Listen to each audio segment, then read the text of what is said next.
2004 से 2014 के दौरान आपको जान के आश्चर्य होगा 94,060 करोड़ रुपए की बजट राशि, जो कि लगभग 14 विभाग, सामाजिक विभाग और ग्रामीण विकास मंत्रालयों से संबंधित थी, वह खर्च नहीं हो पाई थी 10 वर्षों में।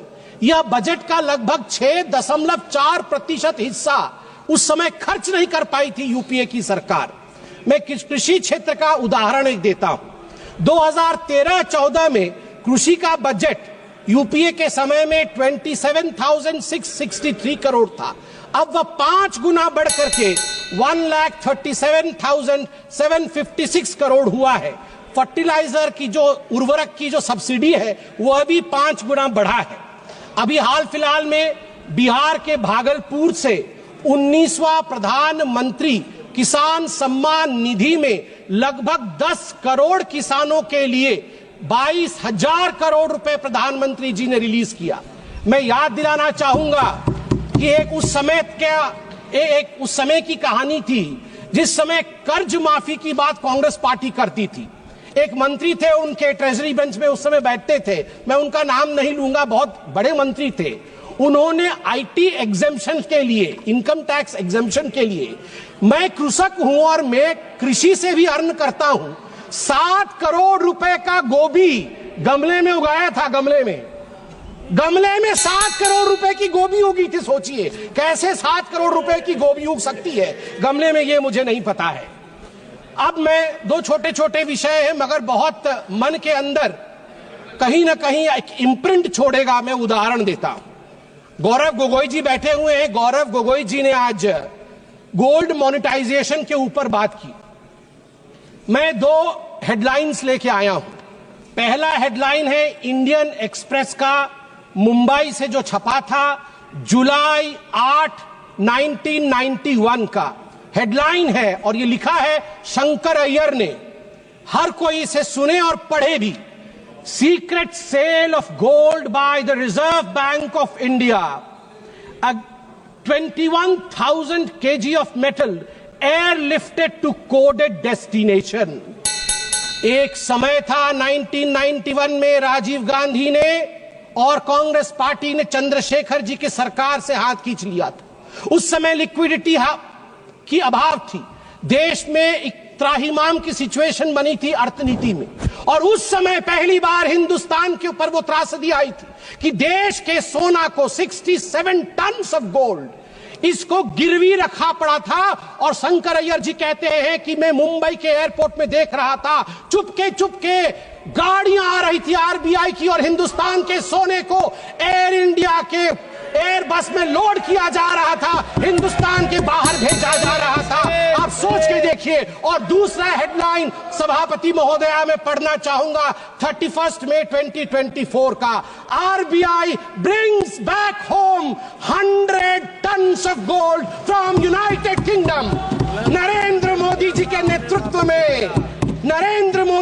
नेतृत्व में 1 लाख केजी सोना, 1 लाख केजी सोना बाहर से 2024 मई को हिंदुस्तान वापस आता है। एक ने, यूपीए ने भारत मां के सोने को गिरवी रखा, हमारी मां के सोने को गिरवी रखा, और दूसरे लल्ला ने, हमारे नरेंद्र मोदी ने अपने मां को अलंकृत किया। ये होता है फर्क। मैडम सभापति महोदया, मैं एक छोटा सा उदाहरण देके अपने विषय को समाप्ति की ओर ले जाऊंगा। मैं एक और उदाहरण देता हूं। पूरे इस सप्लीमेंट्री ग्रांट में power grid corporation of India limited PGCIL के लिए अधिक व्यय की मांग की गई है, मिनिस्ट्री ऑफ पावर के अंतर्गत आता है। मैं एक हेडलाइन पढ़ता हूं जुलाई 31, 2012 का। 3 ग्रिड, मुझे याद है अभी निर्मला सीतारमन जी आएंगी। निर्मला सीतारमन जी उस समय प्रवक्ता थी, पार्टी की, बैठी हुई थी एक चैनल के डिबेट में। अचानक अंधकार हो गया, डिबेट बीच में बंद हो गया, और 22 राज्य में अंधकार हो गए थे, क्योंकि 30 और 31 जुलाई 2012 को नॉर्दर्न ग्रिड, ईस्टर्न ग्रिड और नॉर्थ ईस्ट ग्रिड, तीनों ग्रिड फेल हो गए।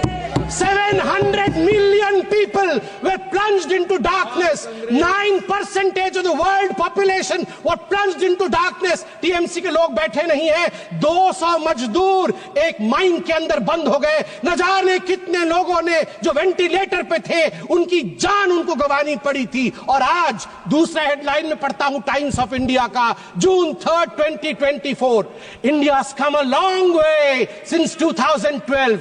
Outage, world's largest, even 250 gigawatt isn't a problem for India now.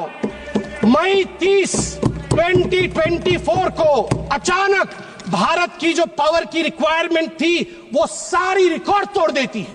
250 gigawatt हो जाता है भारत की पावर की आवश्यकता, मगर हमारा ग्रिड टूटता नहीं है, फेल नहीं होता है। World's largest unified power grid, ये हमारे नरेंद्र मोदी जी ने देश को बना करके दिया है, इसलिए मैं इसका समर्थन करता हूं।